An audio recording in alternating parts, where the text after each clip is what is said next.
are you? Nice to meet you. Likewise. So I got a chance to watch Don't Worry, Darling. I love the color, very the 50s era. What did you enjoy about editing?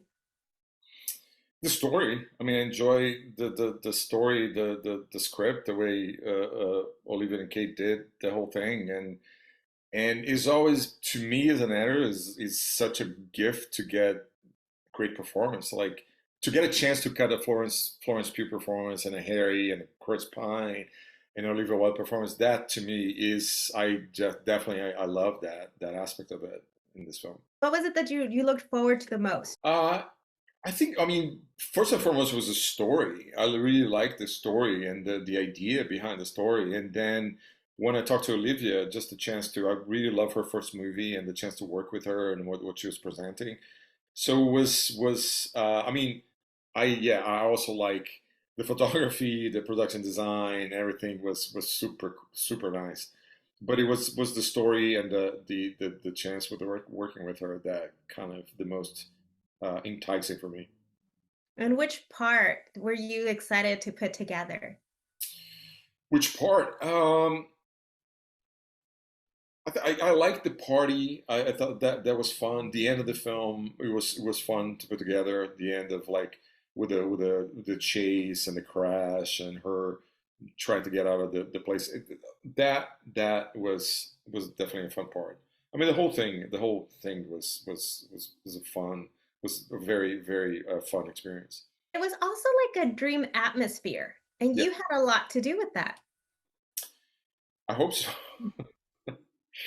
Yeah, I mean, the way you play with the rhythms, the way you play with the sound, sort of like soundscape is important. How much information you give and when, and uh, those are things that you have to do it in the cutting room, and that's what we did. Think that this film, Olivia did mention that this film pushes the boundaries with the imagination. What do you have to say about that? I agree with her. It does pushes the boundaries, and hopefully people can kind of appreciate the boundaries that she was going for. She appreciates the kind of the visual language that she was experimenting with. Can you talk about getting to be in location? What was that experience like? I wasn't on location, unfortunately, because when I Oh. came in, there was an editor that was working with her at that time Mhm. um, when she was shooting the film, and but because they had to stop for a little bit because of COVID.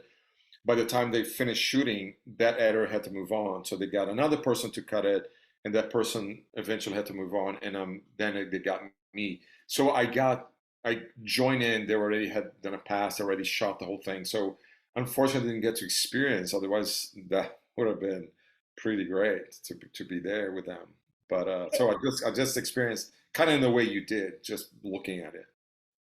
Okay. And what about the credits? There was a credits. Were you involved in that where they had the dancers? I mean, that was pretty A nice. little, a little bit. I mean, I didn't do it. We hired this incredible company in New York to do it, and it did this really beautiful stuff with the footage that they had made.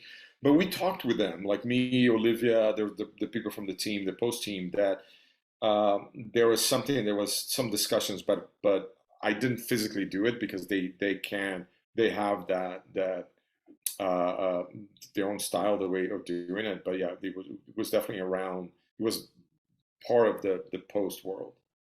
So what are you taking away from working on this project? That I mean that I really enjoy working with Olivia, and I hope I can work with her again. There was a really great experience, very collaborative, and that was definitely my biggest takeaway from this.